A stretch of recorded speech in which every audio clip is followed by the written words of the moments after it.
Have to sound a warning this evening.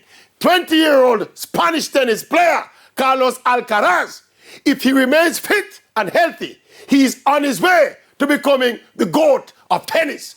Not only by the additional titles he's projected to win, but the array of shots defensively and offensively executed with such ease and poise, as displayed in his brilliant 5-set victory over no less an opponent than Novak Djokovic.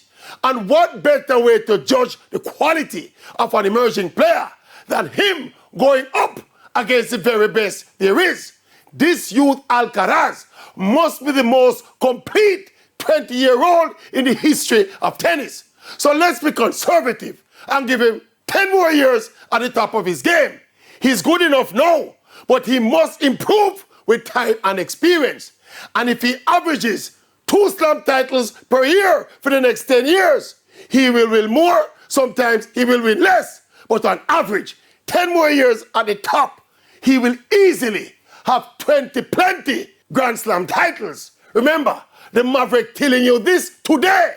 Carlos Alcaraz will one day become the tennis GOAT. And when it happens, I will be back to gloat.